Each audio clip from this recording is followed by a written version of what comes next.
Bonjour à tous, bienvenue sur la chaîne Lestat JDR pour un autre Café JDR surprise. C'est-à-dire que je n'ai qu'une vague idée de ce dont on va parler. Je suis avec mon ami Danny de la chaîne Radburger. Salut Danny. Salut, salut. Ben oui, ça va bien toi? Ça va? Ça fait longtemps qu'on t'a pas eu sur la chaîne. Ça, Ah, tu sais, plein de choses à faire, plein de gens à voir, plein d'endroits où aller. c'est ça. Et ça fait plaisir. Ça fait plaisir. Tu es toujours le bienvenu. Euh, Cool. bon, ça sera sur la chaîne, sur ta chaîne aussi, hein, il faut le savoir. Ouais, je vais mettre ça sur ma chaîne pour qu'il y ait des gens parce que j'avoue qu'avoir délaissé ma chaîne depuis quelques temps, donc ça va juste refaire un petit peu d'activité, espérons-le. Ouais, parfait. Et quelle activité justement? Parce que bon, on a eu pas mal de discussions sur, comme d'habitude, les PBTA, le jeu de rôle, tout ça. Et c'est toi qui as sollicité la discussion avec moi. Et moi, je vous avoue tous que, bon, je sais que ça va parler peut-être de PBTA, de jeux tradis, tout ça, mais j'en sais pas plus. Dany a gardé le secret, donc je sais pas où va aller cette discussion. Ben, je suis intrigué et je vais te laisser la main, mon cher Dany. Parfait. Ben écoute, en fait, dans un premier temps, moi je veux refaire un peu une nomenclature parce que là, il y a bien des termes, hein. Il y a beaucoup de termes. Donc, commençons par parler de terminologie au début, comme ça on va bien savoir sur quoi on s'en va.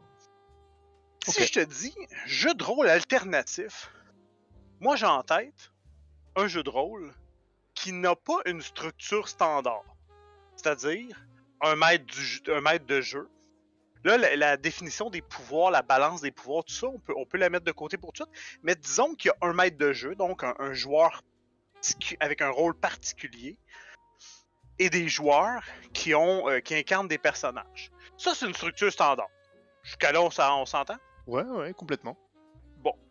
Un jeu de rôle alternatif va amener une structure qui est largement différente à ça. Que ça soit en tout MJ, que ça soit en pas de MJ, que ça soit en MJ rotatif. Mais, de façon générale, les jeux de rôle alternatifs n'ont pas la structure standard que on connaît depuis Gary Gygax. Maintenant, les PBTA, c'est un peu un extraterrestre dans tout ça. Mais de façon de prime abord, moi, un PBTA, je considère que c'est un jeu de rôle traditionnel. Parce que il y a un maître de jeu. Parce qu'il y a des joueurs autour de la table. Parce qu'il n'y a pas de... Il n'y a pas tant de différences que ça. Les différences sont importantes, mais il n'y en a pas tant que ça quant à la structure du jeu. Me suis-tu toujours? Je te suis, je me mords la langue pour pas réagir, mais pas de la façon dont tu crois en plus, hein. Ok. C'est pas pour aller contre toi, tu verras, c'est différent d'habitude. Et donc, et là, moi, là, regarde, vois-tu, là, on parle de nomenclature, pas de nomenclature, mais de terminologie plutôt, pour juste avoir un vocabulaire commun. Lorsqu'on va parler de jeux de rôle alternatifs, ben moi, je parle pas de PBTA. On va penser à un jeu de rôle comme Final Girl ou Prosopopée ou Sonia contre les ou voyons pour la For the Queen. Ça, à mon sens, à moi, c'est des jeux de rôle alternatifs.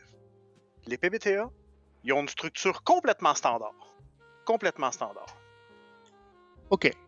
Alors, pour avoir une nomenclature commune, je pense que pour discuter, ça va être important, donc pas de problème. Mais je vais te répondre d'une manière un peu détournée. Je vais parler un peu au nom de gens qui ont commenté sur ma chaîne. Alors, j'ai pas une grosse chaîne, mais il y a eu pas mal de commentaires. Je discute avec différentes personnes, je pense, pour pas les nommer, à Chambly et à Jordan, qui interagissent beaucoup sur la chaîne. Ben, Chambly, Parfois. c'est un joueur à qui j'ai joué d'ailleurs et Ah, d'accord. je le salue, ben ouais. D'accord, d'accord. Bon, on me murmure à l'oreillette qu'il se pourrait qu'il y ait une discussion entre lui et moi prochainement. Enfin bref, j'en dis pas plus. Mais bon, et c'est vrai qu'ils interagissent beaucoup sur la chaîne, parfois, souvent à mon détriment. Mais bon, je l'ai bien cherché, hein, j'ai créé une chaîne de débat, donc voilà, je m'en prends qu'à moi-même. Ouais, tout à fait. Mais en tout cas, ils élaborent beaucoup tout ça. Et je veux déjà te dire une chose, c'est que dans ce que tu viens de dire dans ta définition, et et moi je peux aller dans n'importe quelle définition, c'est pas le souci, il y a beaucoup d'avis qui divergent, ne serait-ce que sur les définitions. Quand je vois ne serait-ce que ce qu'on dit, je ne sais plus quel c'était entre les deux, Chambly ou Jordan, sur la définition qu'ils ont, l'un des deux a dit que lui considérait qu'il y avait une forte différence entre les PBTA et les jeux traditionnels.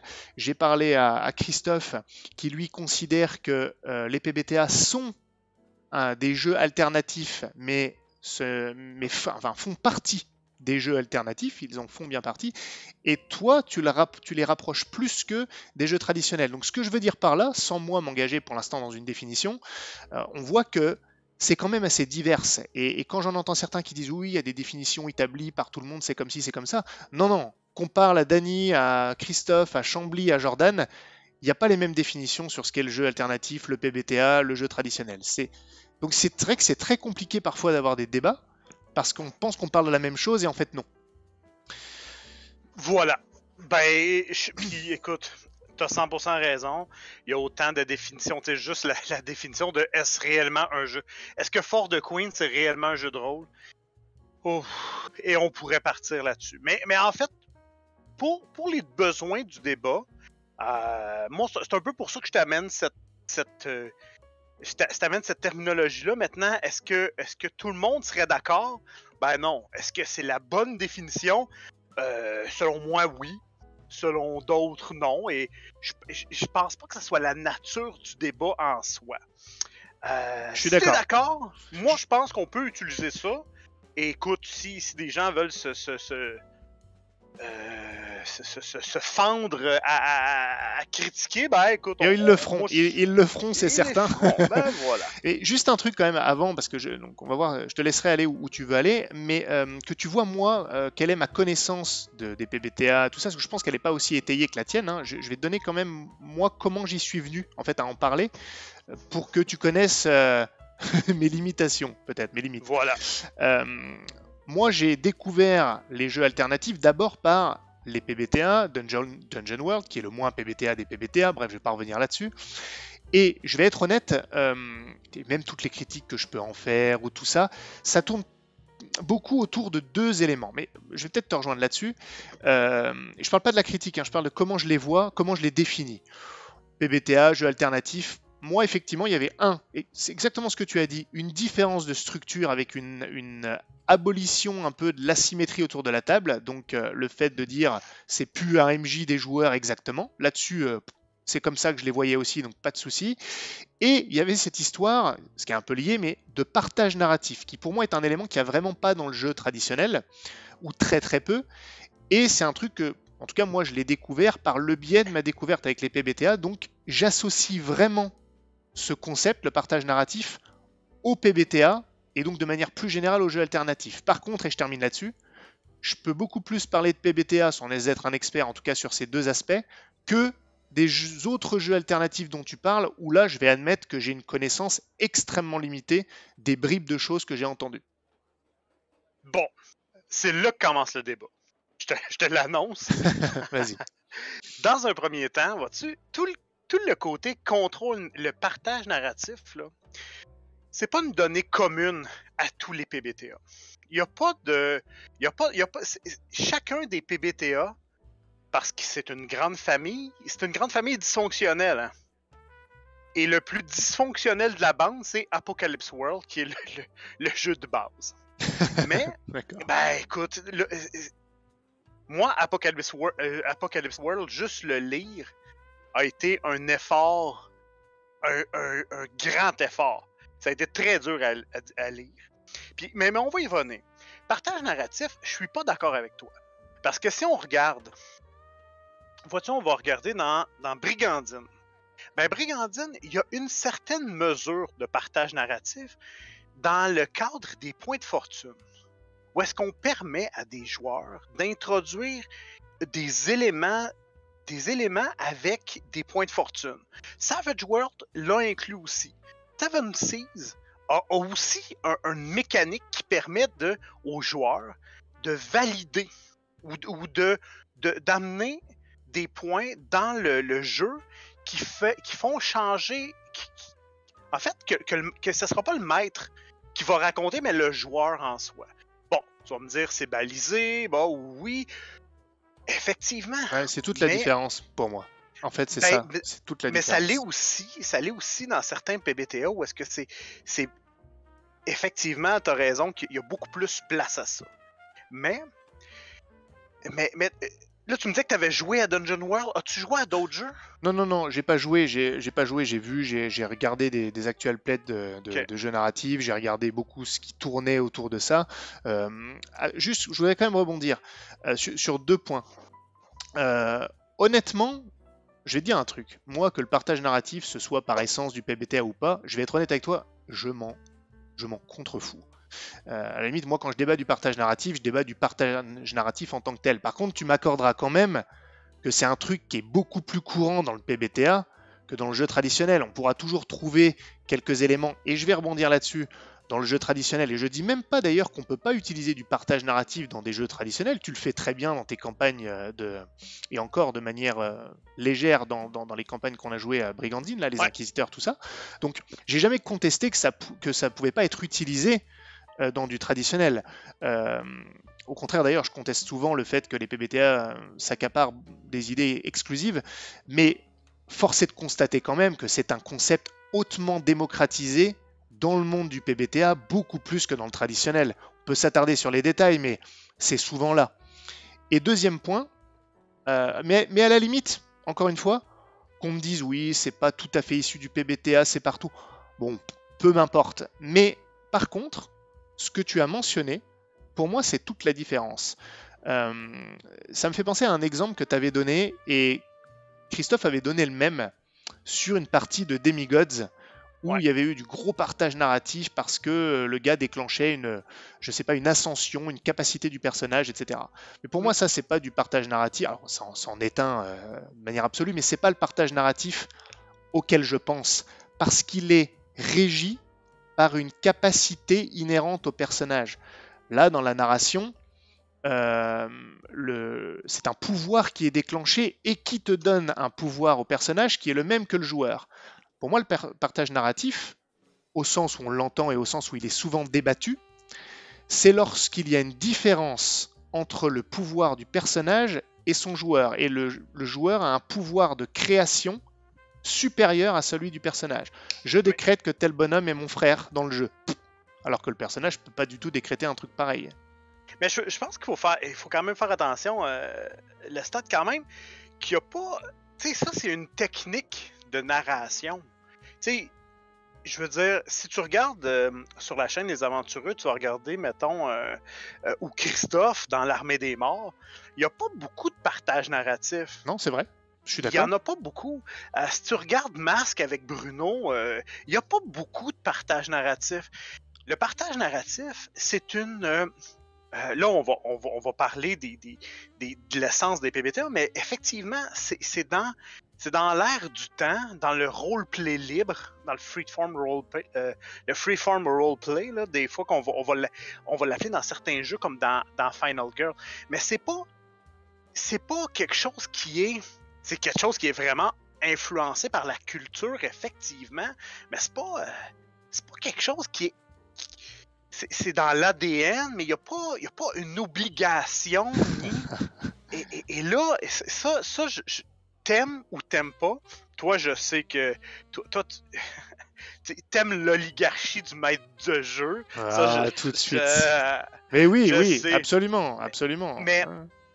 Mais ça, c'est autre chose. Et il y a certains jeux, là, regarde, j'ai mené une campagne de Ross Rifle dans lequel les joueurs jouent des personnages qui sont des soldats canadiens durant la Première Guerre mondiale. Et le partage narratif était que très minime dans ce cas-là. D'un autre côté, lorsque j'appliquais un partage narratif, je leur demandais clairement ce qu'ils voulaient, où ils voulaient aller et tout ça. Et c'est quoi ma question était claire. Elle s'adressait à eux, je leur posais la question et après ça, ça faisait partie du cadre, effectivement, mais c'est pas. Ça, c'est plus une technique de narration qu'une règle de PBTA. Maintenant, tous les partages narratifs, comme tu parlais, de Me Gods, l'Ascendance Move, ben, tu sais, parce que en fait, 3 fois dans la vie du personnage, le personnage va pouvoir faire ce move-là, et ça le rapproche de plus en plus d'assumer un rôle de dieu. Donc, il y a tout de même ça, où est-ce que là, t'as un dieu qui peut... Fait que donc, 3 fois dans la partie, effectivement, le joueur va décider un peu de faire ce qu'il veut.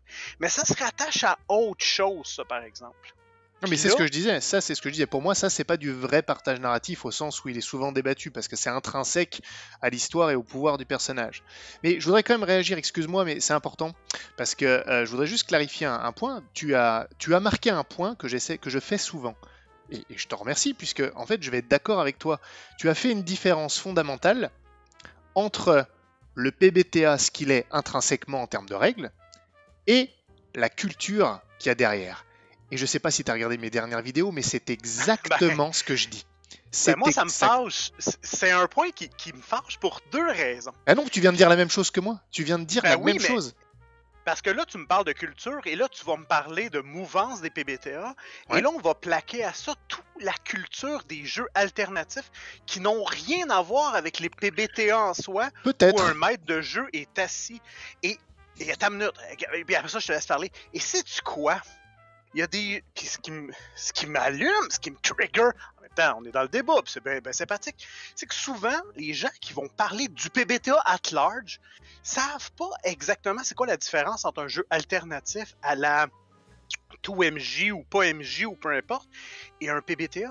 C'est un peu comme dire, ah oui, les PBTA, je connais ça, j'ai lu un livre. Ça, c'est l'équivalent de dire, moi je suis pilote d'avion, parce que j'ai écouté Top Gun.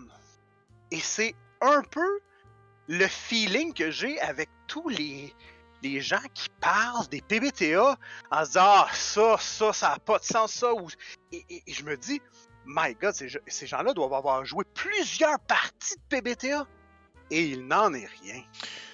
Non, mais alors en plus, tu vas te rendre compte que je vais même t'accorder un truc d'emblée, tu vois, d'emblée. Et j'ai réalisé ça récemment avec Christophe.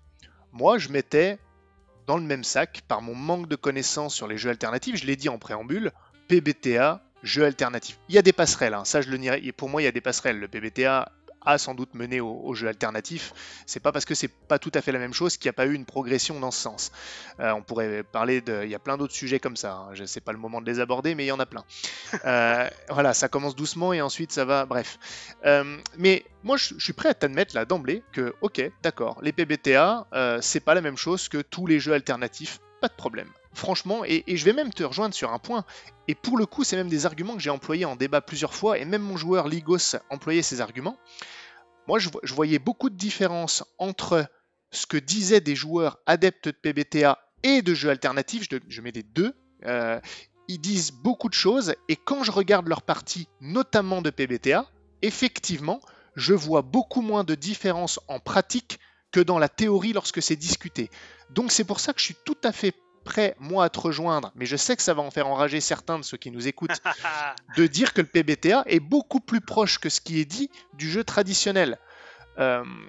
Moi, quand je voyais l'Armée des Morts, que j'ai beaucoup aimé d'ailleurs de Christophe, que je vois la manière dont tu fais un peu de partage narratif, etc. sur Brigandine, c'est vrai qu'il y a des petites différences, mais fondamentalement, je vois un jeu traditionnel quand même. Donc, c'est pas moi qui vais être en désaccord sur le jeu lui-même avec toi, mais il y a une mouvance. Tu vas me dire, la mouvance des PBTA, des jeux alternatifs, c'est pas la même. Bon, je vais te dire, il y a la mouvance des PBTA, dont une partie est devenue la mouvance des alternatifs et une autre qui est restée au PBTA. C'est comme à la Révolution française, tu as eu les premiers qui ont coupé les premières têtes, puis finalement on leur a coupé la gueule parce qu'on est allé encore plus loin. C'est pareil. Donc... écoute, je pense pas que ce soit pareil. Parce que, PBTA, on va le dire, moi, premièrement, moi, je suis pas un narrativiste. Et là, je viens de sortir une bombe, là. Voilà. Moi, je suis pas un narrativiste. Je suis d'accord avec toi. Si on se fie à Parce que bon, le PBTA vient de toutes les études forgiennes, de la forge, début des années 2000, qu'est-ce qui fait en sorte, qu'est-ce qui stagne dans le jeu de rôle des années 90, pourquoi, où on veut aller. Et ces gens-là du forum La Forge ont sorti certains éléments, dont la théorie rôliste, une vieille théorie qui est même plus à la mode, qui est le LNS, ludiste, narrativiste, simulationniste. Et on dirait que c'est resté comme un plaquage. Et on plaque le jeu narrativiste.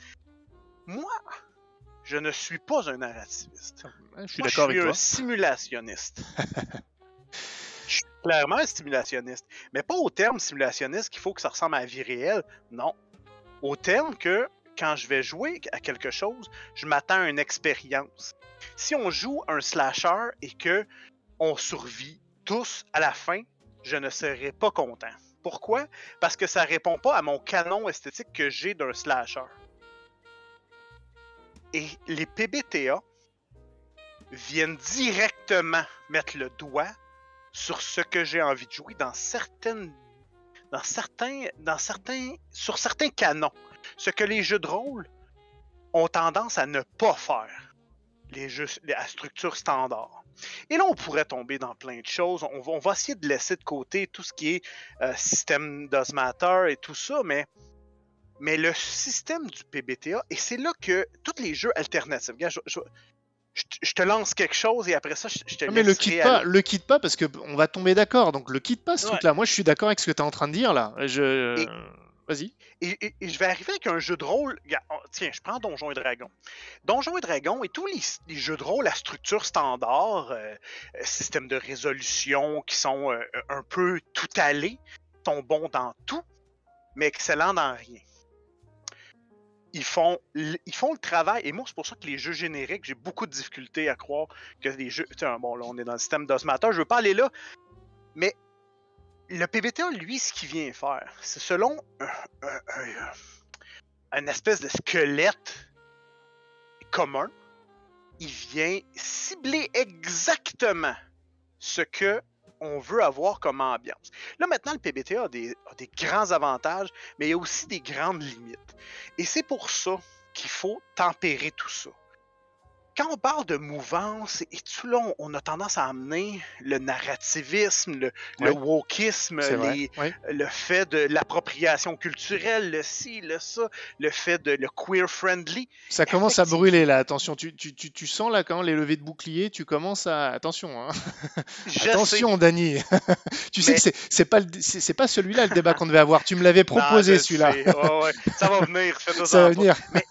Mais effectivement, c'est parce qu'il y a des auteurs qui ont voulu amener des auteurs un peu peut-être dans mon genre, pas en tant qu'auteur, mais qui avaient envie de vivre une expérience particulière et qui l'ont fait de cette façon-là. Et ils se sont dit, les PBTA sont capables de nous livrer cette marchandise-là que Donjons et Dragons amènera pas. Et je vais te donner d'autres exemples, les Ascendance Move, où effectivement, des jeux comme Dungeon World, il n'y a pas beaucoup d'exemples à aller chercher parce que dans Dungeon... Regarde, un exemple de partage narratif qui est très très cool, mais en même temps qui est très très plaqué sur les règles. À Dungeon World, tu as un sac à dos avec 3 usages. 3 usages. Fait que donc, tu as ton sac à dos, tu t'en vas faire ton aventure, et là, à un moment donné, tu as besoin d'une corde. Donc, au lieu de regarder dans la liste d'objets complets que tu as préalablement pris 3 heures à acheter dans le livre de base, tu dis non, j'ai une corde, tiens, de 50 pieds. Et à partir de ce moment-là, ça vient de figer une des utilisations de ton sac à dos à une corde de 50 pieds. Ouais, mais Dany, regarde, merci pour cet exemple, parce que c'est un truc très simple. Mais alors, déjà, je suis d'accord, franchement, ta définition de ce que doivent être les PBTA, en fait, je suis d'accord. Ça correspond à l'image que je m'en fais. Les PBTA veulent proposer une expérience en fonction du jeu, avec et c'est ce dont je parle dans ma vidéo un petit peu satirique sur le PBTA, enfin, ou en tout cas la mouvance. Quand je dis ils ont codifié à l'extrême. Pour moi, c'est ça mon opinion. Je te prends exactement l'exemple que tu me donnes. Moi, dans un jeu traditionnel, je suis d'accord, moi je m'en fous de l'inventaire complet. J'en ai vraiment rien à carrer dans le jeu traditionnel. C'est trop chiant. J'aime pas, moi, l'inventaire ultra complexe, ça me gonfle. Mais le bonhomme, s'il a dit qu'il s'équipait pour partir en forêt, et qu'il me dit qu'il a une gourde, il a une gourde. Et ça, pour moi, c'est pas une technique de PBTA. Il n'y a rien de nouveau pour moi. Ça, c'est un truc, c'est évident. Et je trouve que le fait de dire, bon, tu as 3 utilisations de ton sac pour dire ce qu'il y a dedans, ben, je vais te dire, mais ça c'est une opinion, simplement c'est une préférence. Moi j'ai pas besoin de ça.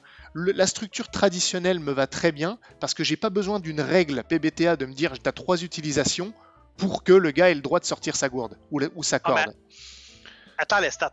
Là, je te donne un défi aujourd'hui. Je te mets le défi de comparer objectivement les jeux de rôle et non ta façon de maîtriser. Oui, non, mais c'est même pas un défi. C'est pour ça que je t'avais Non, dit mais en préalable, pour moi, c'est pas un défi. J'ai très bien compris ce que tu me disais. Le PBTA cherche à codifier pour proposer une expérience de jeu particulière. Ouais, voilà. je suis d'accord. Tu veux une perche, tu l'as pas acheté, mais ce que tu me dis, c'est bon, toi, t'as pas besoin de ça en tant que maître, parfait. Mais les jeux de rôle, on prend Donjons et Dragons, là. Ben, ça. Vois-tu, là, on est de l'autre côté complètement du spectre de l'OSR où est-ce que ça prend. Il faut l'écrire, tout est écrit. Si Ouais, tu l'as pas je la suis perche, d'accord. ben tu peux pas le faire. Et moi, vois-tu ça, là? Gérer un inventaire, gérer des choses. Est-ce que j'ai le bon sort? Est-ce que j'ai choisi ma liste de sorts et tout ça? Ça, là, sérieusement, pour moi, là, entre ça et me mettre un bloc de ciment sur les testicules, c'est un peu la même chose. Ouais, moi, c'est Les pareil. deux me font très mal. Mhm. Et moi, quand tu arrives, et si tu regardes tous les jeux, c'est une technique, c'est une règle qui est simple, qui dit que tu vas avoir besoin de tant d'items. C'est réglé, tu les as, tu n'as pas besoin parce que justement, tu t'es pas cassé la tête, tu t'en vas en forêt, donc c'est logique. Mais si on regarde Donjons et Dragons, là, tu dois la faire, ta liste d'objets. Moi, j'ai appris à jouer dans les années 80, fin des années 80, et à l'époque, mon maître de jeu, là, je m'en allais dans la forêt. Et si j'avais pas écrit une paire de bottes sur ma feuille de personnage, ben j'étais nu-pied. Et c'était comme ça. Et il y Oui, a encore beaucoup de gens qui maîtrisent de cette façon-là parce que le jeu, intrinsèquement, Donjons et Dragons ou d'autres jeux, n'ont pas changé. eh bien, mon cher Danny, ça rejoint. C'est pour ça que je suis pas sûr de savoir où il y a le débat parce que ça rejoint. Effectivement, non mais tu vas voir, tu vas voir, ça rejoint ma vidéo.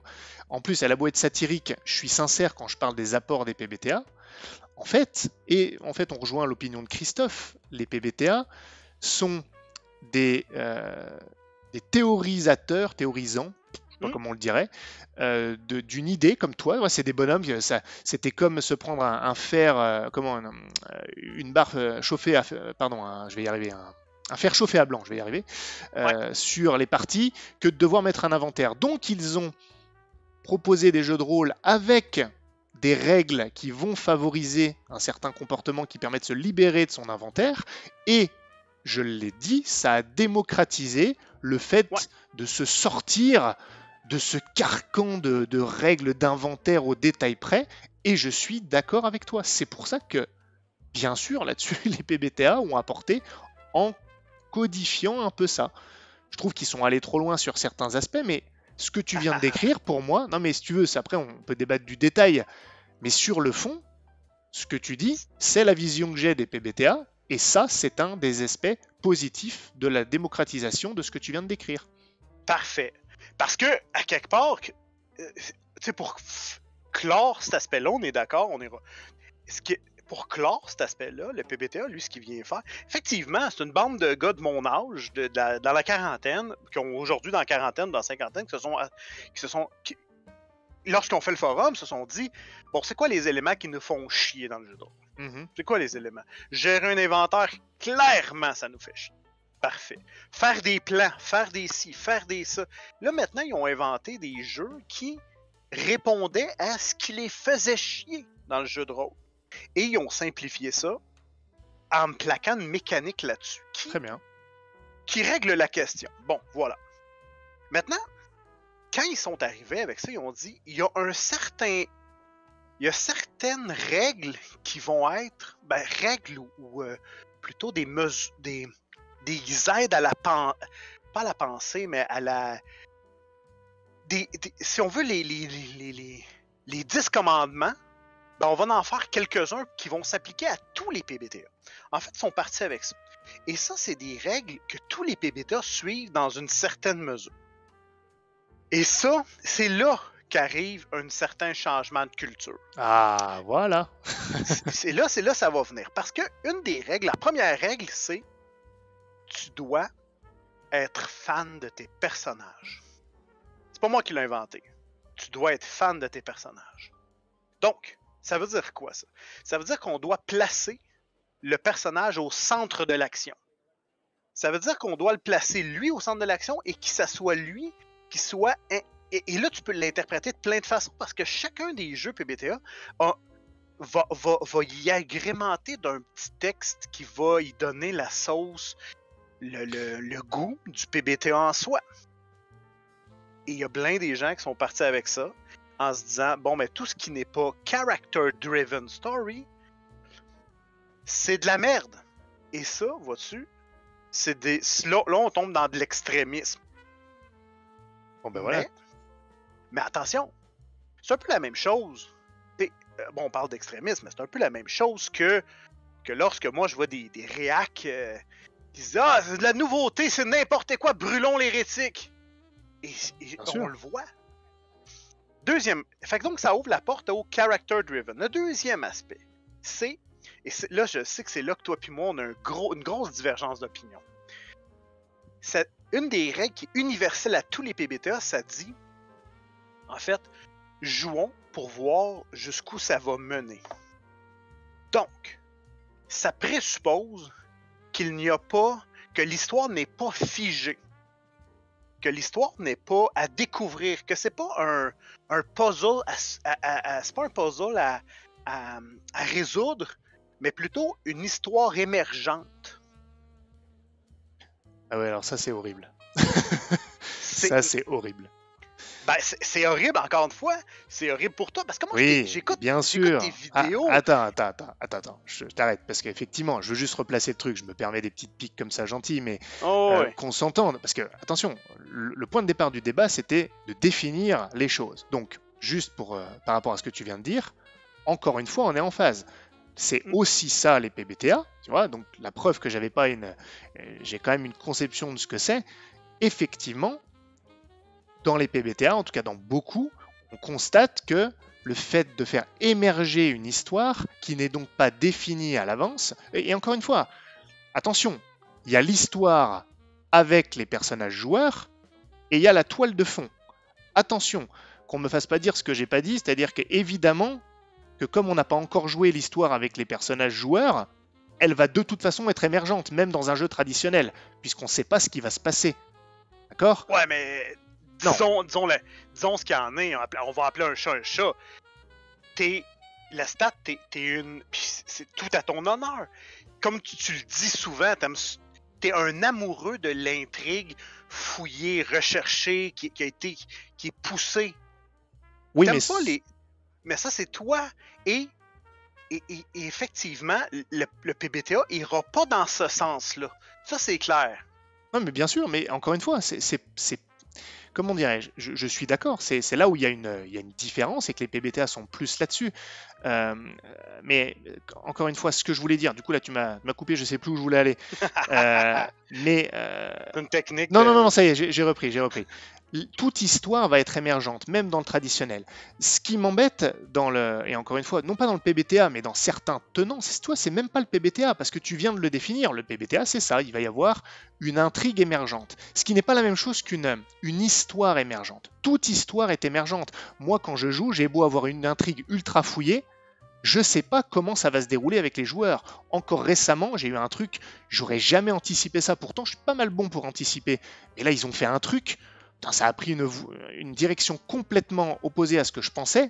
En revanche, l'intrigue derrière, la toile de fond, ce qui se passe avec les autres PNJ, ça n'émerge pas. Je sais déjà pourquoi il y avait telle marchandise, pour reprendre les enfants du fleuve. Ça, je ne vais pas le changer. C'est comme un coupable. Quand il y a un coupable, je sais déjà qui est le coupable. Je ne vais pas changer le coupable en cours de route. Ouais, ça, c'est un exemple extrême. C'est de ça que je parle quand je parle d'une intrigue fouillée. Je ne parle pas de planifier le déroulement de l'histoire telle qu'elle sera avec les joueurs. Est-ce que tu vois la Hmm. différence? Oh, oui, absolument. Puis je doute absolument pas du fait que. tu sais, je- Puis c'est là que il faut faire attention, entre dirigisme et non partage narratif. Et ça, Exactement. il y a une. Puis là, on a chacun tu sais, parce que là, on a fait le Railroad avec Christophe il y a pas Ouais, longtemps, et on avait une conception vraiment différente du Railroad. oui, c'est vrai. Moi, je vois tout comme. Tout ce qui a une histoire, tout ce qui a des rails pour avancer, je vois ça comme du Railroad. Maintenant, il y a une différence entre Railroad et dirigisme où le MJ te tient par la main et s'assure que tu ne quittes pas les rails à aucun moment. Ça, on est à la même adresse là-dessus. Ouais, c'est ce que je. Mais justement, moi, c'est tout ce que je dis d'ailleurs. Ce que je reproche, non pas au PBTA en soi, tu vois, c'est là où, en fait, finalement, on est d'accord. C'est pas au PBTA en tant que jeu, parce que le jeu, c'est une prise de parti, ok? C'est des jeux qui prennent le parti de dire qu'il y aura une intrigue émergente, peut-être un monde émergent. Ok, très bien. Par contre, ce que je n'aime pas, c'est quand certains tenants des PBTA, puisque maintenant ils ne voient que par le spectre du PBTA, ils considèrent que s'il n'y a pas de partage narratif, et on en revient à ça, c'est souvent ça l'argument, s'il n'y a pas de partage narratif créatif avec les joueurs, c'est qu'il y aura dirigisme. Et ça, je le conteste complètement. Et c'est tout ce que je dis. C'est pas parce qu'il n'y a pas de partage narratif, et tu viens de le dire, qu'il y a du dirigisme. Moi, ça, je suis 100% d'accord avec toi. Puis effectivement, et vois-tu, je vais te dire je lis certains commentaires, tout ça, puis et sais-tu quoi? Je vais lancer, encore une fois, je vais juger beaucoup de gens. C'est ça mon travail dans la vie, je suis payé J'aime ça. pour juger des gens, je vais juger des gens. C'est que dans le jeu de rôle, là, tout le monde, sans exception, se positionne en expert. On dirait que peu importe avec qui tu vas parler, la première chose qu'il te dit, c'est le nombre d'années d'expérience qu'il joue. Et ça devient comme sa carte de compétence pour pouvoir, sa légitimité, son argument d'autorité pour être en mesure de justifier ce qu'il va dire après. Et après ça, ben, il se fie quand même bien juste à son expérience à lui. Si la personne a joué 30 ans à Donjons et Dragons, cette personne-là est un super expert de Donjons et Dragons, mais en quoi est-il qualifié pour parler de tous les jeux et de tous les méthodes de jeu? Et ultimement, dis-moi, qui peut se targuer d'être un expert dans toutes les méthodes de jeu? Ça, c'est la première chose. Deuxième chose, il y a quelque chose qui est indiscutable, et ça s'appelle les goûts personnels. Dans la vie, là, j'adore, moi, tout ce qui est asiatique. Principalement, là, tu veux me faire plaisir, le Lestat, là. Poulet aux arachides. C'est un message subliminal là que tu m'envoies? Ouais, voilà, exactement. Poulet aux arachides, c'est réellement, là, si tu me demandes, Danny, tu veux manger quoi pour ta fête? Poulet aux arachides. Mais tu comprends que du poulet aux arachides, si j'en mange pendant une semaine, à tous les repas, à un moment donné, le poulet aux arachides, il sera plus là. Ça me tente. Mais pourtant, je vais te demander à mon voisin, et lui va me dire, moi, ce que j'aime, là, ce que j'aimerais manger, c'est un pâté chinois. Et là, vois-tu, on se retrouve pas du tout au même endroit. Parce que nos goûts diffèrent. Et ça vient emmener. Moi, mes goûts, je vais parler personnellement. Vois-tu, quand tu parles d'intrigue fouillée, t'as Ligos qui écrivait un commentaire l'autre fois qui dit c'est tellement mieux d'avoir une histoire à découvrir et tout et tout. Je suis complètement en désaccord avec lui. Complètement. Ce qui me fait chier dans les jeux de rôle, là, c'est avoir à m'asseoir, à arrêter, à réfléchir à le pourquoi du comment. Ça me fait chier, mais tellement, là, je n'ai pas de plaisir à ça. Maintenant, ça, c'est moi, c'est Danny Lapointe. Ça veut pas dire qu'une fois de temps en temps, j'ai pas envie qu'on m'amène une petite énigme ou des trucs comme ça, mais c'est pas ce que je vais chercher dans le jeu de rôle. Et c'est pas parce que c'est pas ce que moi je vais chercher dans le jeu de rôle que tout le monde doit ne pas aimer ça. Parce qu'il n'y a pas une seule façon de jouer. Et c'est ça le problème, c'est que tout le monde se positionne en expert en disant que ça, c'est bon. Mais c'est bon pour toi, ce moment-ci de ta vie. Dans 10 ans, on en reparle. Et c'est le problème des gens passionnés, soit d'un côté, parce que tout le monde est le trou de cul de quelqu'un d'autre, hein. Ça, c'est clair. C'est vrai. T'es l'enfoiré de quelqu'un d'autre. Mais moi, je pense que je suis l'enfoiré de beaucoup de monde, mais j'aime bien être dans cette position. C'est ça le problème. Non, mais Ouais, vois-tu? je vais te dire un truc, je vais répondre en deux temps. Déjà, quand il y a des débats, des choses comme ça, c'est revenu avec Chambly récemment aussi, un peu sur un autre domaine, je vais parler un peu en off, euh, sur cette histoire, oui, il y a la différence entre les arguments, le débat et les goûts. Pour moi, il n'y a pas de différence, hein, surtout dans le jeu de rôle, en tout cas, là je parle pour moi, hein. Moi, sur ma chaîne, ou quand je débat avec toi, ou avec Christophe ou d'autres, surtout dans le jeu de rôle, je suis dans le partage des goûts. Je suis en train de discuter de ce que j'aime bien, de ce que j'aime pas, pourquoi. C'est absolument pas remis en question. Pour moi, c'est une évidence qu'il y en a qui aiment. Enfin, le partage narratif, je suis pas en train de dire qu'il faut le brûler. S'il y a des gens qui aiment bien le partage narratif, bah, écoutez, grand bien leur face, il y a pas de problème. Mais Hmm. si on dit ça pour dire bah, il ne devrait pas y avoir de débat, bon, on discute plus de rien, alors c'est terminé. Or, c'est justement cet échange des différentes des préférences argumentées, on peut argumenter des préférences, qui font ensuite réfléchir, et pourquoi pas évoluer sur les préférences pour que dans 10 ans, tu sois plus le même bonhomme que 10 ans auparavant, ou le même Ouais, tout à fait. renforcé. Donc il y a ça.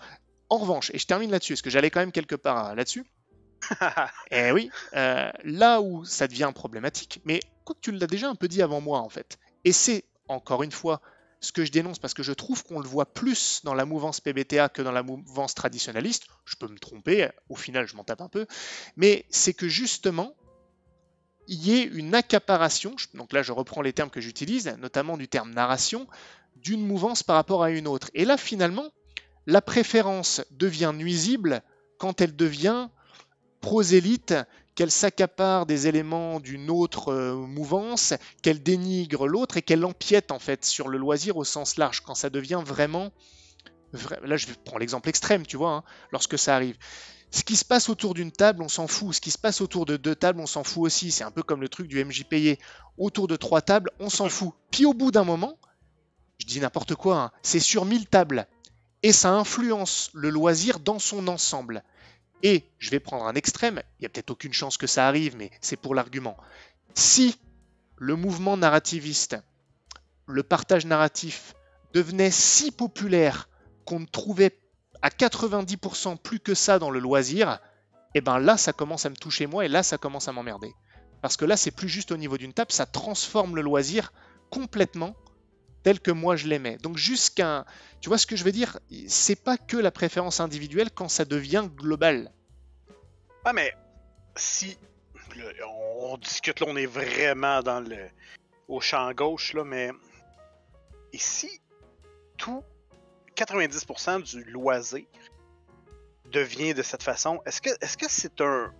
Là, j'ai pas d'opinion là, claire là-dessus, mais est-ce que c'est pas un, un témoignage de 90% des gens qui disent nous, c'est notre façon d'évoluer. Tu sais, présentement, là, ce que je vois, là, c'est qu'il y a beaucoup de gens qui sont réactifs à. Je te demande, là, je t'ai parlé de Final Girl tout à l'heure, je t'ai parlé de For the Queen. Es-tu capable de me nommer un autre jeu alternatif qui n'est pas un PBTA, le stade? Non mais je vois pas le rapport. Ben, ce que je veux dire par là, c'est que la menace, là, elle est beaucoup dans la tête des gens et dans le spéculatif. Parce que les jeux alternatifs, il n'y a personne qui en connaît aucun. Ah mais attends, c'est du jeu de rôle, c'est du fun. Là je te donnais l'extrême pour répondre à l'argument qui est de dire, voilà, c'est que des préférences. Les préférences, parlez pas que du jeu de rôle. Quand elles sont individuelles mais qu'elles deviennent de plus en plus nombreuses, elles peuvent influencer un loisir. Mais tu dis ça, malgré tout, c'est pas si vrai parce que il y a des choses dans la mouvance PBTA, etc., ou jeux alternatifs. Les jeux Ah, moi, c'est le alternatifs, terme mouvance PBTA, ça me fait vraiment ouais, mais chier. ça va avec, si tu veux, Euh, tout ce qu'il y a autour, tout ce qu'il y a autour. Il y a quelqu'un qui m'a dit ça d'ailleurs, il y a pas longtemps. Il m'a dit, on parlait de wokisme là tout à l'heure, il m'a dit, mais qui c'était? Quelqu'un a commenté, il a dit, mais tu trouves pas que le wokisme en fait, c'est pas que dans les PBTA, c'est aussi dans le jeu traditionnel que ça a percé. Et Ben, moi, là, je trouve que c'est beaucoup plus dans les jeux traditionnels ah, parce que, attends, regarde, attends, je Donjons et termine, je Dragons qui termine, font c'est leur important, move. c'est important, je termine parce que justement, Je te moi, laisse ce que aller. je pense, c'est que je suis d'accord, c'est aussi dans le jeu traditionnel, mais moi, je pense de ce que je vois que c'est quand même venu par les jeux alternatifs et le PBTA et que c'est justement, ça a eu tellement d'influence, quoi qu'on en dise, même s'il y a moins de jeux alternatifs, et ben que ça a percé aussi dans le traditionnel. La sécurité émotionnelle, etc. Je ne veux pas lancer un autre débat, mais ça a aussi percé dans le traditionnel, mais ça ne vient pas du traditionnel. C'est là où je te dis que l'influence, parfois, elle peut être pernicieuse. Alors certains diront, mais moi, je vois ça comme une influence positive. Très bien, mais moi, non. Alors évidemment, là, c'est qu'une question d'opinion et on en revient à ça. Mais je pense qu'on peut, surtout dans le jeu de rôle de manière cordiale, défendre ses opinions, défendre une façon de jouer au jeu de rôle sans clouer au pilori les autres. Mais quand on perçoit, parce que si on ne le fait pas, si on ne le fait jamais, qu'on n'en discute jamais, bah, ceux qui en discutent le plus vont être ceux qui vont gagner le plus de terrain et au final, bah, ça se réunira à la pluralité dans le jeu de rôle. Moi, je vais te dire une chose. Là. C'est une... Je pense que, tu sais, on parlait de wokisme et tout ça, et effectivement, présentement, bon, ça n'a pas bonne presse, tout ce qui est cancel culture et tout ça, mais je vais te dire juste une chose. Si au lieu de voir là l'inverse, et on vient amener les jeux PBTA directement à une frange de joueurs qui sont automatiquement revendicateurs. Moi, ce que je vais déjà dire, là, tu lis là, quelque chose comme Apocalypse World qui a été fait il y a presque 12 ans ou d'autres, ils prennent en charge autant tout ce qui est sécurité émotionnelle que Vampire le faisait aussi à une certaine époque. Maintenant, et c'était très avant-gardiste. Oh non, je suis pas d'accord du tout. Ah non, moi j'ai lu une partie de V5, franchement, c'était horrible l'évolution. Par rapport... Non, moi, mais attends, dans le V2, il en parlait. Dans la deuxième édition... Mais attends, on est quand même... Tu sais, la deuxième édition est sortie quoi, en 93, je pense?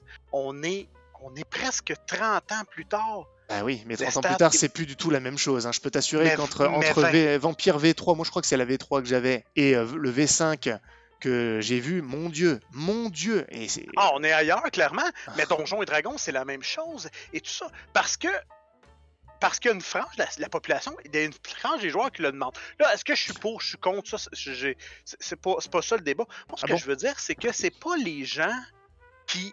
C'est pas les gens nécessairement qui jouent au PBTA ou quoi que ce soit. Et la plupart des gens qui revendiquent tout ça ne sont... On les assimile au PBTA de façon tellement arbitraire en se disant... En faisant un schéma de pensée qui a aucun sens. Bon, ils sont wokistes, donc ils veulent cancel culture, tout. Parfait. Donc, c'est des gens en marge. Les PBTA, souvent, ils vont amener des situations en marge, comme il y a certains jeux qui sont queer-friendly, tout ça. Donc, effectivement, obligatoirement, ça vient de tout ce qui est PBTA, de jeux alternatifs. Moi, c'est cette espèce de chemin-là, parce que ce que je vois, là, c'est qu'il y a beaucoup plus de revendications dans le jeu de rôle traditionnel, dans l'industrie du jeu de rôle traditionnel, que dans le PBTA, qui est très indie, dans son coin. Moi, le Lestat, là, je peux te dire, là, qu'il y a un jeu, là, si un moment donné, t'as envie de lire quelque chose qui peut être assez hard, là, des parties, j'ai jamais vécu des parties aussi hard que ça de ma vie, intense et tout, là. Ça s'appelle Monster Hearts, OK? Et Monster Hearts, là, j'ai décrit des scènes de viol dans ce jeu-là, et c'était dans le cadre du jeu, et finalement, bon, on s'est rendu compte que c'était pas ça. J'ai parlé même c'est des actual plays, là, de violence conjugale et de trucs qui ont pas de bon sens. Et je les ai abordés dans Monster Hearts parce que le jeu, il ouvre la porte à ça. Mais maintenant, et ça, tu vois pas ça dans le chaste Donjons et Dragons qui nous limite à... Tu sais, tu regardes les dessins de Donjons et Dragons, on est même pas... C'est même pas un jeu qui... Moi, personnellement, je regarde ça et j'ai l'impression d'être un adolescent qui regarde des BD pour enfants. Tu sais, je trouve que... Moi, ça me suit pas au niveau de la maturité, mais tout ça pour dire que je suis pas d'accord que le wokisme vienne automatiquement des PBTA. Non, c'est pas ce que j'ai dit. Attends, il faut pas exagérer. Surtout, non, c'est pas vrai. Surtout que le wokisme, c'est pas lié au jeu de rôle. Le wokisme a percé dans le jeu de rôle. C'est un phénomène beaucoup plus large que le jeu de rôle, c'est évident. Donc je ne vais pas dire que le wokisme vient du PBTA, c'est évident. En revanche, et peut-être plus du coup, parce que là-dessus je t'ai accordé quelque chose en début de la discussion, peut-être plus les jeux alternatifs, mais la porte d'entrée du wokisme dans le JDR, c'est les jeux alternatifs, je suis désolé. Ensuite ça a transpiré dans le jeu traditionnel, et peut-être même par d'autres portes, parce que c'est tellement puissant que ça va partout de toute façon. Mais franchement, moi j'ai lu des trucs peut-être pas PBTA, peut-être plus jeux alternatifs, t'as sans doute raison là-dessus. Tu connais mieux que moi, mais même cette histoire, là c'est trop risqué qu'on aille là-dessus, mais même cette histoire de dire que dans Monster Hearts, comme on peut parler de violence conjugale, du coup ça montre que en fait c'est encore plus violent que le traditionnel. Non, parce que c'est des thématiques qui sont tout à fait abordées justement, ça va avec. Bon, je pense qu'il faut pas aller là-dedans, mais moi je pense que les jeux alternatifs ont été la plus grosse porte d'entrée du wokisme dans le jeu de rôle. Mais, je tiens quand même à repositionner un truc, j'ai pas dit que tous les jeux alternatifs, tous les PBTA, c'était ça, et encore moins tous les joueurs de ces jeux. Je fais bien la différence déjà entre les jeux, les joueurs et la mouvance, tu vois, ça fait trois choses différentes quand même. Donc c'est important. Je vois par exemple Christophe, pour pas le nommer, je veux pas le mouiller non plus, mais c'est un adepte des PBTA et même des jeux alternatifs, j'ai rarement vu moins woke que lui. Donc, je veux dire, je suis quand même pas tout à fait, je suis pas l'extrémiste pour lequel tu essaies peut-être de me faire passer. Au contraire, je vois bien la différence. Pas du tout. Mais moi, je pense juste que, tu sais, statistiquement, statistiquement, là, si tu as 99% de la population qui joue à des jeux traditionnels et que tu as 1% qui joue à des jeux, mettons PBTA et aussi des alternatifs et tout ça, c'est statistiquement impossible que tout ce mouvement, ce branle-bas de combat-là, il vienne uniquement de ce 1%-là. Alors là, regarde le monde d'aujourd'hui et tu te rends compte que bien sûr que si. Oui, bien sûr mais ce 1%-là de woke, il est très présent dans le jeu traditionnel aussi. Moi, je trouve que ça, c'est un amalgame qui est basé sur rien. J'ai pas dit, non, mais encore une fois, là je pense que tu m'as pas entendu. J'ai pas dit qu'il n'était pas présent dans le traditionnel. Au contraire, il l'est beaucoup maintenant. J'ai dit que les jeux alternatifs, donc là je vais juste me répéter, a été la porte d'entrée du wokisme dans le jeu de rôle. Pour dire ça? Et des jeux alternatifs et de tout ce qu'il y a derrière. Tu regardes tous les jeux alternatifs, je pense qu'il faut pas rentrer dans tous les détails là. Et dans les communautés, les différents serveurs Discord, je sais pas, il y avait même Christophe m'avait invité sur un serveur Discord de jeux alternatifs. Mon Dieu, là-dedans, certains serveurs où il y a du jeu alternatif, où tu te fais censurer pour le moindre truc, des forums, parce que moi je m'intéresse beaucoup quand je fais des recherches sur mes systèmes de jeux, etc. J'arrive dans certains forums, quand ça touche à du jeu alternatif, mon Dieu, je vois pas ça sur des discussions, des trucs typiquement woke que je ne verrais pas dans le jeu traditionnel, en tout cas pas autant. C'est très très fortement teinté. Maintenant, je le répète, ça a complètement percé aussi sur le jeu traditionnel, ça je leur nierai pas. Je dis juste que le jeu alternatif a été, à mon avis, la porte d'entrée. Pour bien des aspects d'ailleurs, pas pour tout, encore une fois. Mais je trouve que certains aspects du PBTA ou du jeu alternatif, du narrativisme, de l'abolition des différences d'autorité autour de la table, ne sont pas dans le même panier. Ne sont pas pour tout le monde. Ne sont pas pour tout le monde des raisons purement ludiques. Pour toi, oui. Pour un Christophe, oui. Pour d'autres, ce n'est pas juste des raisons ludiques. Je ne mets pas tout le monde dans le même panier. Ne me fais pas dire ce que je n'ai pas dit. Je dis juste que cette mouvance-là, ces jeux alternatifs, ont été la porte d'entrée. Je pourrais l'appliquer à plein d'autres éléments de la société, mais là, je ne donnerai pas d'exemple. On va quand même rester sur le jeu de rôle. C'est plus sûr. Voilà. Bon. Ben écoute, on va clore en disant qu'on est d'accord, qu'on n'est pas d'accord là-dessus. J'ai juste une question. Sur un autre truc, sur un autre sujet. Alors là, pour le coup, c'est rien à voir. Je veux te la poser depuis le début, cette question. Vas-y. Ten Candles, pour toi, c'est quoi? C'est un PBTA ou c'est un jeu alternatif? Ten Candles, c'est ni un ni l'autre. Ah non, alors là, tu es un lâche. Mais non, mais c'est pas... Tu sais, Ten Candles a une structure qui est... Ten Candles, là, je te dirais... Ben, tu sais... On pourrait le dire qu'il y a un... À mon sens, à moi, il y a un pied dans le traditionnel puis un pied dans le jeu alternatif. Ça peut pas être un PBTA. PBTA, il faut que ça ait une structure apocalyptique, si on veut. Et Ten Candles l'a pas, lui. Mais Ten Candles est très, très versé dans le partage narratif. Ce qui fait que c'est pour ça qu'il y a un pied dans le... Mais il y a quand même une structure narrative qui est... T'as un maître de jeu. Faut aller le T'as chercher, hein. une... Faut aller le Le maître chercher, de hein. jeu? Non, Ah, non, ouais, bah, un peu faut plus. aller le chercher, le traditionnel dans Ten Candles. Moi, j'ai regardé par tes actual plays, et la preuve que d'ailleurs je fais la différence aussi entre les jeux et les gens, puisque tu es effectivement, je te reconnais ça, tu es vraiment différent dans ta manière d'appréhender le jeu dans un Brigandine et dans un Ten Candles. Donc ça, c'est une preuve par la pratique de ce que tu prétends, hein. C'est-à-dire, je joue à un Ouais. jeu pour telle expérience, ça, je te l'accorde. Et honnêtement, enfin, moi je reconnais pas du tout le jeu de rôle traditionnel, il faut vraiment aller le chercher. Quand je regarde du Ten Candle, c'est du scène par scène, c'est du partage narratif extrême. Le maître du jeu, j'ai du mal à voir quel est son rôle là-dedans. Il est tellement Ouais. dilué, j'ai du mal quand même. Écoute, il y a une structure assez particulière, ce jeu-là. Maintenant, je veux... Mais ça, c'est bon que tu l'amènes. Ten Candles, lui, il veut vraiment aller chercher un partage narratif. Mais là, moi, quand je dis traditionnel, il y a quand même un maître de jeu. Il est là, il a quand même un pouvoir supplémentaire. Ten Candles, il est un peu extraterrestre dans tout ça. Je suis d'accord, mais il n'y a pas une structure PBTA. C'est pas 2d6 plus une stat. Il fonctionne pas avec il fonctionne pas avec la philosophie PBTA nécessairement. Il va emmener des mécaniques qui sont complètement différentes. Fait que donc, c'est pour ça que je peux pas le mettre dans la catégorie PBTA, parce que c'est une famille qui a un PBTA. Malgré qu'il y en a qui sont vraiment étranges, là, ils ont quand même une structure de base, simplement. Moi, je veux continuer sur un autre point qu'on a, on a commencé, mais nous, on diverge à qui mieux mieux. Tout le temps, ouais. Regarde, j'ai un jeu ici dans les mains, c'est Mask. Lui, il dit, parce que il y a une chose, hein, là, dans tout ça, et effectivement, on peut toujours se dire, il n'y a rien qui a été inventé, mais ça, c'est vrai pour tout dans la vie. Hein. Il n'y a rien qui est original. Si tu crois que c'est original, c'est parce que tu as oublié ou tu l'as copié.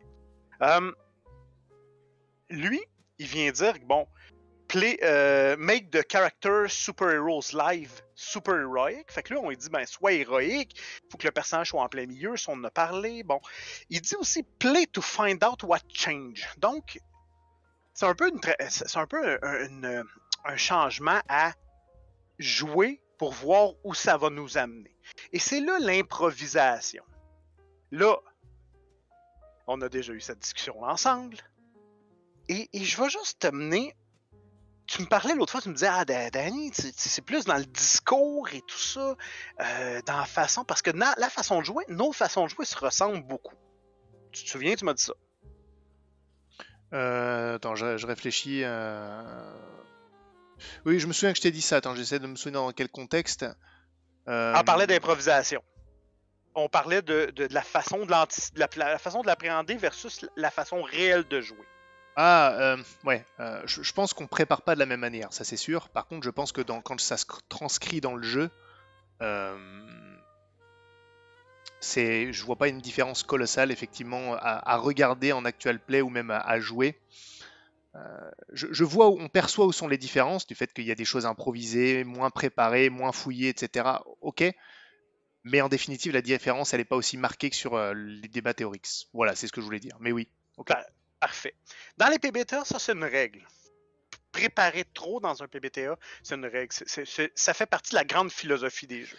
Tu ne dois pas trop préparer parce que tu dois laisser le champ à l'improvisation et à l'émergence de l'histoire, de l'intrigue, du squelette de la narration. Ouais. Maintenant, la stat, je vais te poser une question. Et ça, c'est est-ce que tu sais, on se connaît depuis presque un an, là, j'imagine, quelque part comme ça. C'est ça. Tu as vu mes actual plays. Ouais. Tu m'as vu maîtriser à combien de PBTA? Ben justement, pas énormément. Pas énormément. Là, il faut faire une distinction qui est très claire.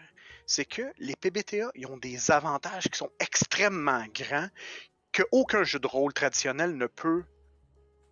Ils seront jamais. Il n'y a pas un jeu de rôle traditionnel qui va être aussi spécialisé et pointu que les PBTA. Maintenant, sa plus grande force, c'est aussi sa plus grande limitation.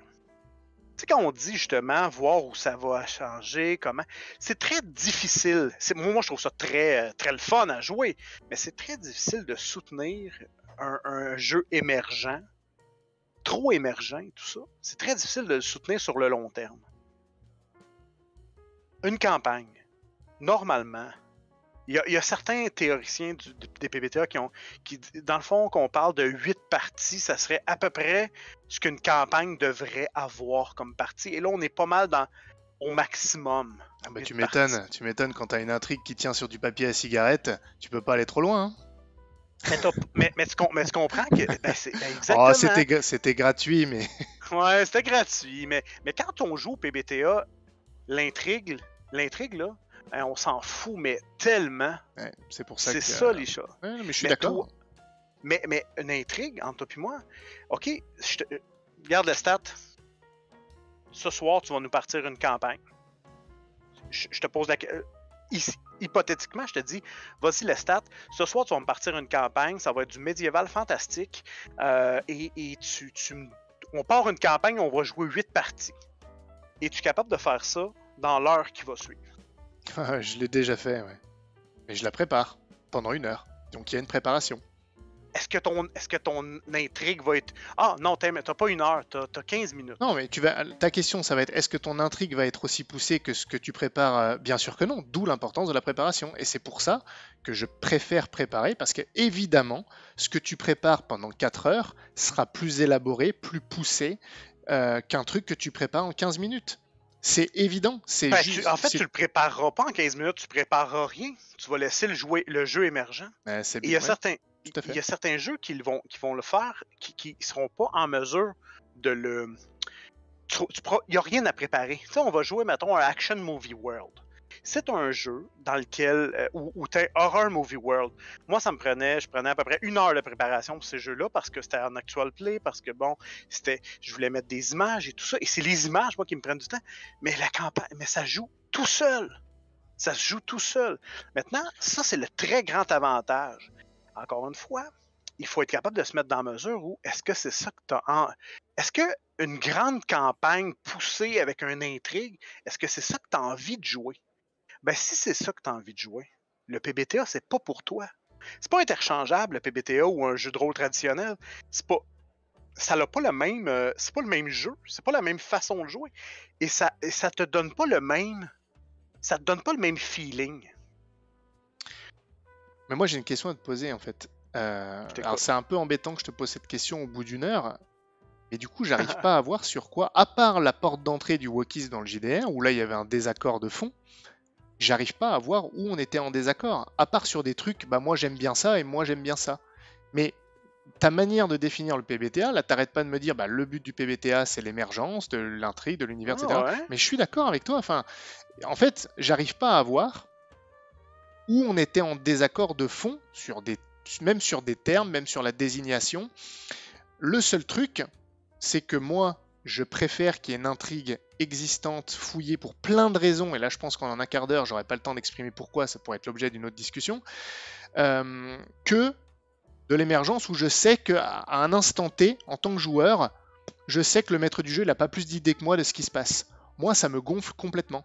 De la même manière que un partage narratif excessif où en tant que joueur, on me demande, bah dis-moi ce qu'il y a à tel endroit. J'en sais rien, je suis là pour jouer, je suis pas là pour être maître du jeu pour cette fois. Bon, je schématise, hein, là c'est vraiment grosse maille, hein, j'y vais comme un bourrin, ça fait 1 heure qu'on parle. C'est juste une question, là pour le coup, effectivement, de préférence, et je pourrais t'argumenter pendant 1 heure pourquoi je préfère l'un et l'autre. Et c'est pour ça que je défends tant l'intrigue. Je trouve que mais ça, on l'a déjà fait, mais encore une fois, effectivement, est-ce qu'on a des vrais points de divergence?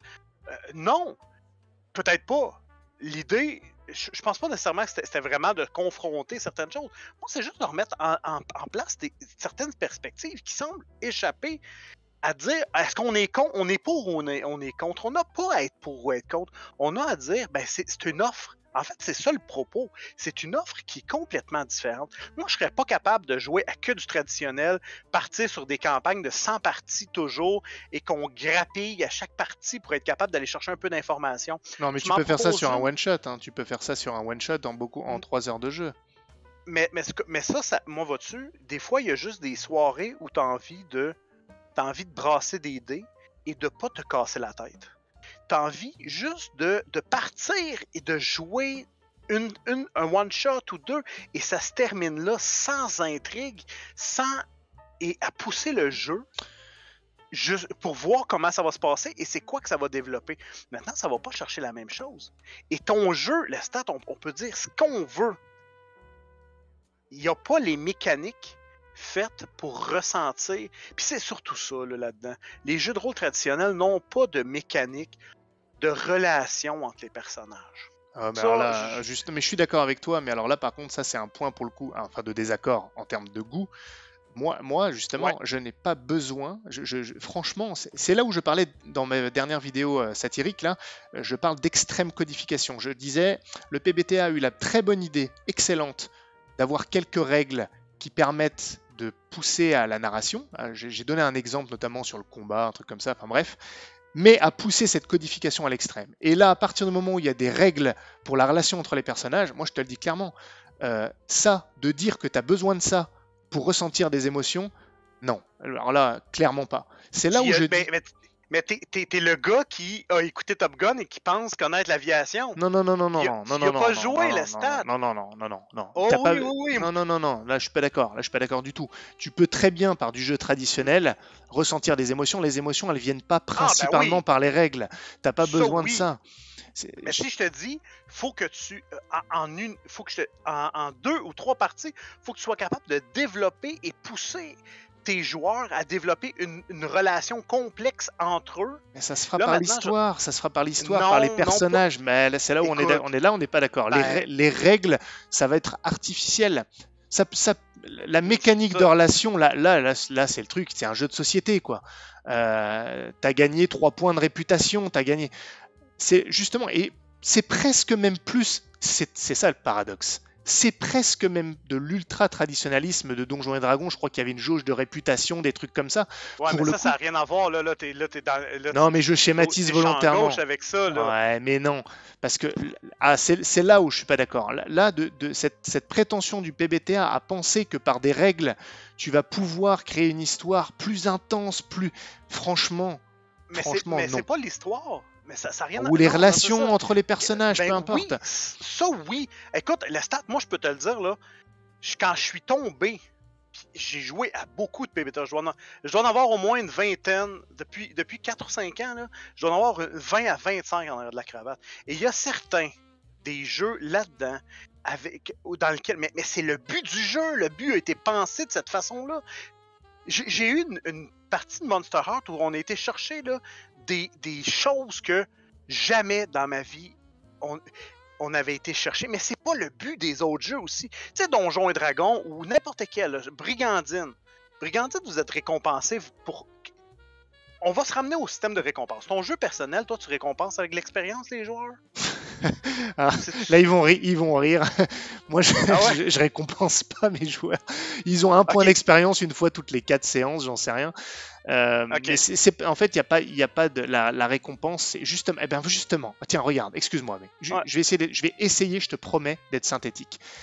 On est sur le cœur du sujet parce que dans mes campagnes, ou surtout les campagnes d'ailleurs, les relations entre les joueurs, enfin les personnages joueurs, entre les personnages joueurs et les PNJ sont cruciales. Et les récompenses, c'est quand ils réussissent, je sais pas moi, à sauver tel personnage qu'ils adorent et ils s'attachent à eux, ou quand ils ont réussi, ou même pas forcément réussir, ils ont accompli une des aspirations de leur personnage, que ce soit un acte précis, je crois, retrouver un membre de la famille, ou que ce soit juste réussir un accomplissement personnel du personnage, ou qu'il soit devenu courageux alors qu'il était peureux, peu importe. Mais tout ça, c'est joué par des événements, par rapport à une intrigue qui se passe, par rapport à la manière dont ils vont réagir, par rapport à leurs relations.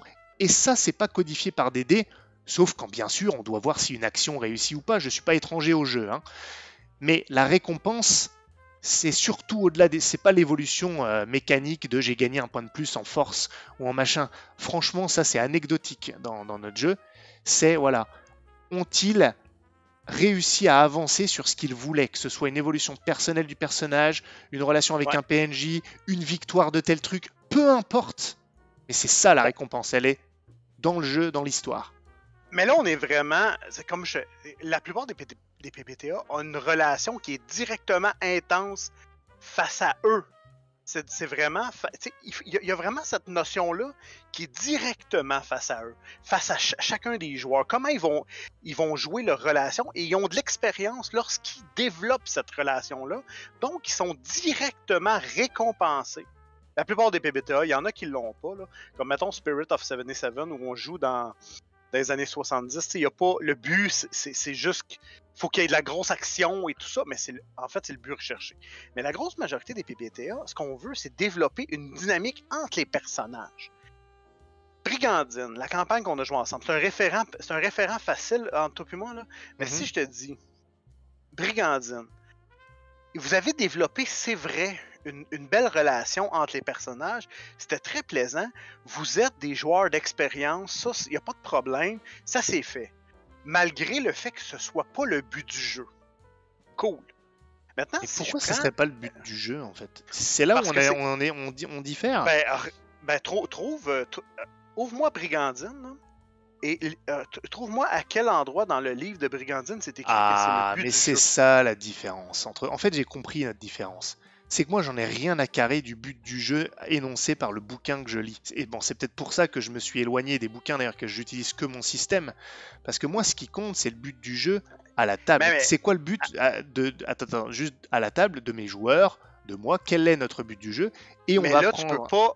T'es pas dans un... Là, attends une seconde. T'es pas dans un référent commun dans ce cas-là. Parce que si tu compares les PBTA, tu dois les comparer à quelque chose d'autre. Et là, tu compares à ton jeu, ta façon de maîtriser. Et ça fonctionne pas. Parce que tout le monde va te dire, le stade va dire, ah ouais, moi aussi, j'incorpore ça. Ça, c'est une bonne pratique. Moi, je pousse ça. Parfait. Mais regarde dans Donjons et Dragons et trouve à certains endroits où il y a où on pousse la relation personnelle. Et maintenant, trouve-moi des maîtres de jeu qui l'appliquent réellement, ça. Cette espèce de volonté-là de pousser. Ou plutôt, on a 4 joueurs, 4 aventuriers qui s'en vont, qui lancent des jets et qui font des dommages à des monstres. Eh ben, on en revient à ce que je te disais tout à l'heure. On est à la fois en accord et à la fois en désaccord. Je m'explique. Je le reconnais que les PBTA ont démocratisé cette manière de jouer et cette importance des relations entre personnages parce que, là je vais aller complètement dans ton sens, parce qu'effectivement, en donnant des règles du jeu à ça, les gens qui sont pas forcément à l'aise avec ça au départ, en passant par des règles, ça va être une sorte de catalyseur pour qu'ils aillent vers ça. Je suis d'accord. Et voilà l'un des apports que j'ai déjà mentionné, avoir mis des règles qui encouragent, qui favorisent la créativité, qui favorisent des relations, etc. Ça a démocratisé ça. Je suis d'accord. Maintenant, et je l'encouragerais si ça permet de découvrir, si ça permet à des gens, de découvrir cette manière de jouer. Parfait. En revanche, une fois qu'ils ont découvert ça, il n'y en a plus besoin. C'est ça la beauté du jeu de rôle, c'est que les règles sont un soutien. Oui, System Matters, ok, c'est un soutien, mais en fait, le jeu de rôle, il va plus loin que ça. Il est dans ce qu'on va faire, l'histoire qu'on va créer et quels sont les intérêts qu'on va avoir. Qu'est-ce que veulent les joueurs autour de la table? C'est les personnages, c'est résoudre une énigme, c'est un peu de tout ça, c'est découvrir une intrigue, c'est devenir amis, tisser des liens. Les règles, au final, elles sont là pour encourager au départ, mais une fois que tu as compris le truc, tu plus besoin d'une ultra codification. Non, je suis pas d'accord. Parce que si tu joues à Monopoly, c'est pas parce que tu joues à Monopoly que tu as compris tous les jeux de société. Et si tu joues à Monopoly ou tu joues à, je sais pas, n'importe quel autre Risk, même si c'est 2 jeux de société, c'est pas le même feeling que tu vas aller chercher à l'intérieur. C'est pas la même chose. Et ça, les règles, moi, c'est une chose que je trouve vraiment importante pour justement faire la distinction entre tu veux jouer quoi. Mais moi, je suis un simulationniste. Moi, j'aime ça.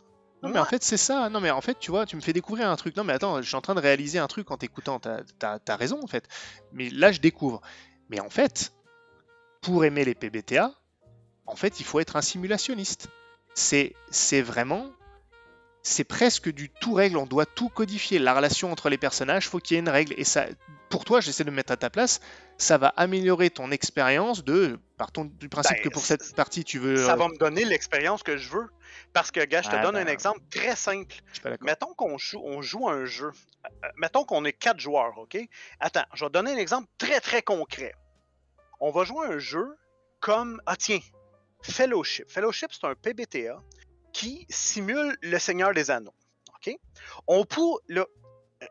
je vais te poser des questions, tu me diras ce que tu en penses. Ouais. On pourrait jouer un jeu de rôle traditionnel qui s'appelle The Wandering ou Adventures in the Middle Earth ou peu importe, l'anneau unique et ainsi de suite. Mais si on joue à ça, moi, dans ma tête à moi, dans le Seigneur des Anneaux, tu comprends que chaque personnage a une relation imbriquée une dans l'autre. Tu sais, la relation que Frodon a avec Boromir est très très différente de celle qu'il a avec Legolas. Ou est-ce qu'ils ils se tiennent un peu plus loin ou quoi que ce soit? Ces relations-là, moi, je veux les voir émerger. Là, on prend un jeu, on se dit, ah tiens, avec Donjons et Dragons, on peut tout faire. Hein, parce qu'il y en a beaucoup, c'est ce qu'ils disent. Ah non, pas besoin de système d'osmater. Avec Donjons et Dragons, on peut tout faire. Parfait. Et là, moi, j'arrive, j'ai cette bande-là, c'est écrit nulle part dans le jeu de Donjons et Dragons qu'il doit y avoir des relations entre les personnages. À la limite, c'est même presque pas inscrit que tu dois interpréter ton personnage. Et moi, c'est les intrigues, c'est les histoires, tout ça. Moi, c'est ça qui me fait plaisir jouer. Interpréter un personnage dans un canon de jeu. Maintenant, on revient à mon histoire. J'ai les 3 joueurs qui sont autour de la table et eux, et le maître, à la limite le maître de jeu, lui, ce qu'il veut, c'est du traditionnel Donjon Dragon. On va aller dans des donjons, on va battre des monstres, on va faire des loots, on va faire du porte-monstre trésor et tout ça. Moi, là, je vais la vivre quand exactement Je vais la vivre quand mon feeling? Et là, parle-moi pas de bon maître de jeu ou de mauvais. On va parler des règles. Quand est-ce que je vais l'avoir, mon atmosphère, mon ambiance, mes relations entre les personnages? Mais là, c'est le style de jeu, c'est pas conditionné aux règles. Moi, je suis désolé, là, je suis en désaccord total parce que tout ce que tu dis, la relation entre personnages et tout ça, moi, personnellement, c'est un truc qui est ultra important dans mes parties depuis toujours, dans toutes les chroniques, que ce soit Vampire, que ce soit dans les Enfants du Fleuve, dans mon. Mais tu peux pas me répondre ça parce que c'est ton style de jeu. Maintenant, on va parler at large parce que tu vas jouer avec plein de maîtres de jeu et tout ça. Je vais te reposer ma question. Si on se fie à Donjons et Dragons, le jeu de rôle, est-ce que je vais être déçu de mon expérience ou est-ce que je vais avoir exactement... Ça dépend quel maître du jeu. Je t'assure, mais pendant longtemps, je vais te dire un truc. Pendant longtemps, j'ai pensé Donjons et Dragons, c'est que pour du porte-monstre. Je l'ai vraiment pensé. Hein. C'est que du porte-monstre trésor. C'est un style de jeu particulier. C'est une usine à gaz, etc. Et depuis que je suis sur je m'intéresse à la communauté. Qu'est-ce qu'il y a? Je comprends ce que tu veux dire. J'ai découvert des gens qui jouaient à Donjons et Dragons d'une manière différente. Ça reste du donjon, c'est des règles de donjon. Alors je reconnais, je suis le premier à dire System Matters, hein, donc qui parfois adapte les règles. Je sais pas, l'inventaire il s'en tape. Donc c'est vrai qu'il dépouille Donjons et Dragons de certaines des choses. Je suis le premier à dire System Matters. Moi j'ai créé un système pour que ça corresponde à mon style de jeu. Donc je vais pas te dire le contraire. Hein. Néanmoins, dans les fondamentaux, c'est du D20, il y a quand même la classe d'armure, il y a quand même tout ça, etc. Et il joue à Donjons et Dragons d'une manière beaucoup plus narrative, avec des personnages, etc. Donc, c'est possible. Ça, pas de problème.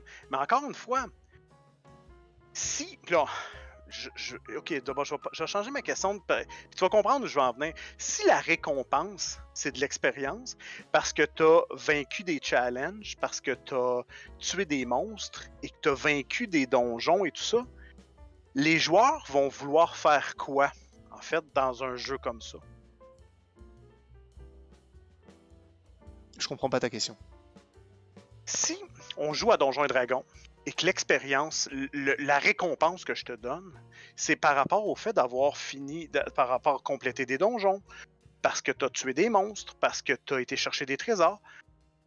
Le joueur qui vous lit ce livre-là, et la majorité des bandes de jeux, ils vont mettre quoi en priorité selon toi?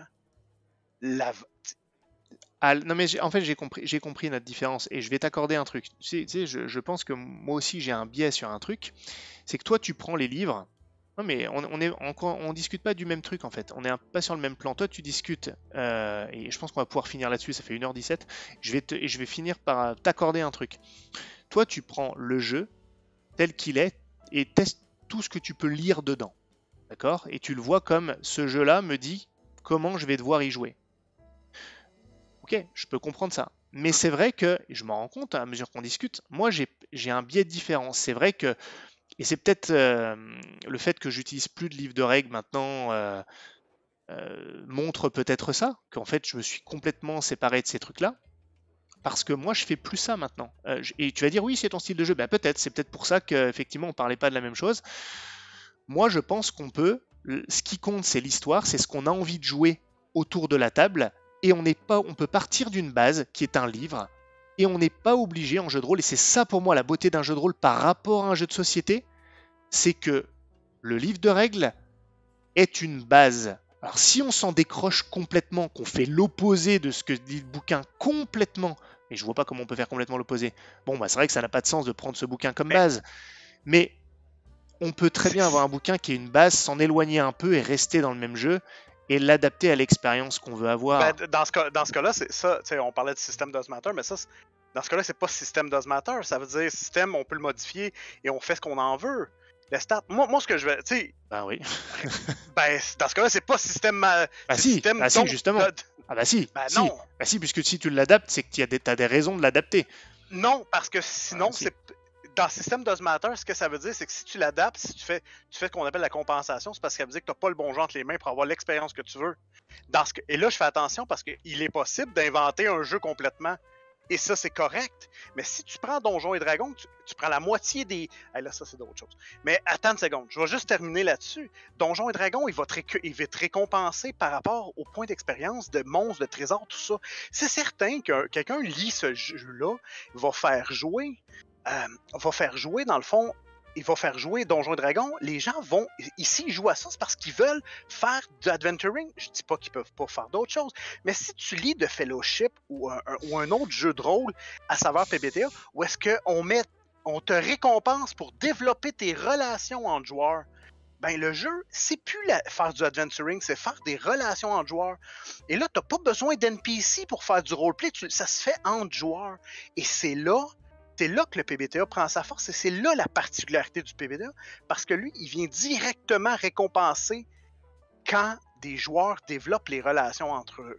Mais ça, c'est dans l'optique où tu ne veux pas mettre ton intrigue.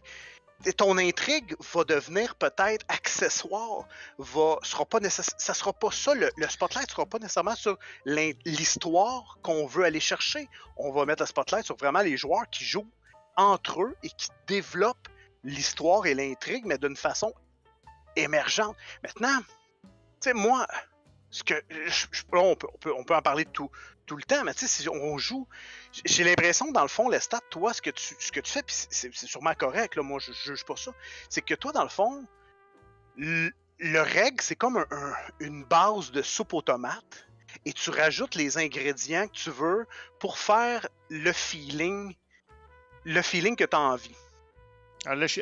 Tu peux développer un peu plus, histoire que je sois sûr de comprendre. J'ai l'impression que toi, dans le fond, tu compares pas les gens entre eux parce que, justement, c'est ça qui fausse un peu le débat, c'est que toi, tu vois les règles comme étant très, très accessoires. Moi, je les vois comme étant des outils qui permettent d'atteindre le but. Si tu dis ça à mes joueurs, ils vont te rironner ils vont te dire le nombre de fois où j'ai fait évoluer mon système de jeu parce que justement je trouvais ça important. Non. Mais tu sais, je pense que dans l'ensemble, moi, vois-tu, si un système ne me va pas, ben je vais le changer. Oui, mais c'est exactement ce que je te dis. Mais non, mais je vais changer de système. Ouais, mais moi j'ai préféré créer le mien. C'est là où effectivement il y a un biais. Mais je vais donner un autre exemple parce que t'as pas tort. Encore là... Non mais t'as pas tort. Moi je modifie pour que ça se marie au style de jeu que je veux. Mais juste, je vais te donner un exemple. Le système est important. Voilà. mais il n'est pas si important. Il est important, moi-même j'ai créé un système, parce que je suis un maniaque du jeu de rôle, je veux que ce soit parfait, donc ça c'est important. Mais je vais te dire un truc, j'ai un joueur qui joue avec moi dans Les Enfants du Fleuve, un de mes joueurs les plus récents, qui s'appelle Antoine, et lui il jouait vraiment à du jeu style... enfin, c'est ce qu'il me disait en tout cas, plus voilà, on va faire des donjons, etc. Et il avait envie de découvrir plus de roleplay, plus voilà, de l'histoire, les personnages, tout ça. Il est venu jouer avec nous, et il a découvert ça, comme il le voulait. Ça lui a plu, maintenant il joue avec nous. Franchement, mon système, au début, il le connaissait pas, il s'en tapait complètement, mon système. C'est pas mon système de jeu qui a fait qu'il a dit ah ouais, c'est bien, c'est ce que je voulais découvrir ça. Non, c'est l'histoire, c'est comment j'ai traité les personnages, comment il a vu mes joueurs jouer entre eux aussi. Hein, il y a l'aspect des autres joueurs, l'importance donnée aux personnages, à leur évolution par rapport à une intrigue à découvrir. Ça c'est mon style de jeu, hein, bien sûr. Mais c'est mon style qu'il a découvert. C'est pas mon système de règles. Ça, c'était accessoire. J'aurais pu lui faire le même, franchement, j'aurais pu lui faire Les Enfants du Fleuve avec les règles de Donjons et Dragons. Ça aurait été un peu plus rouillé parce que, oui, le système a une importance. Moi, ça m'aurait fait un peu chier. Mais dans l'absolu, il aurait quand même reconnu le style de jeu qu'on affectionne. Il aurait quand même eu le cœur, les personnages, l'intrigue, tout ça, Mais même avec du donjon. Imagine si t'avais... Parce que tu le dis, c'est accessoire, c'est en arrière. Parce que le système de jeu... Parce que votre système, il met pas à l'avant-plan votre jeu, dans le fond, d'un certain sens. Je vais leur reprendre, là, ce que je veux dire par là, c'est que, en fait, imagine cette expérience-là si, en plus de ça, les règles avaient collé pour la narration au lieu de juste les utiliser lorsque vous en avez besoin. C'est exactement ça que les PBTA vont emmener. Les règles vont pousser en avant la narration et vont pousser en avant la survenue d'événements que les règles de Donjons Dragons ou les règles de type standard, là, brasse des jets, résolution et tout ça, font pas. Et c'est là le particulier. Dirigisme par les règles. Le dirigisme émotionnel, c'est un nouveau concept du PBTA. Écoute, d'un certain sens, les règles vont pousser vers l'avant. Puis si je te dis, tu sais, mettons, je prends ton système de règles, parce que moi là, écoute, ça c'est un débat, mais si tu me dis ton système, moi ce que je vois, c'est, moi je trouve ça très parfait qu'on fasse un système de règles. Maintenant, quand on fait un système de règles générique, ça vient me faire grincer des dents. Générique, j'en sais rien, parce que moi, c'est un système qui correspond à mon style de jeu. Donc, est-ce qu'il est générique? Non, il correspond à un style. Je vais te donner un exemple simple. Brigandine, tu connais mon amour pour ce système? Ouais. C'est un très bon système. Maintenant, est-ce que je l'utiliserais pour autre chose? Non. Il va faire du low fantasy, du dark fantasy sans problème, ça le fait très bien. Maintenant, je pourrais pas jouer à un style genre cowboy avec. Parce que les règles ne sont pas faits pour aller... Ils pousseront pas... Mais là, je suis assez d'accord. Mais pour moi, ça n'a pas de rapport avec les autres discussions, mais je suis assez d'accord avec toi, là. Ouais.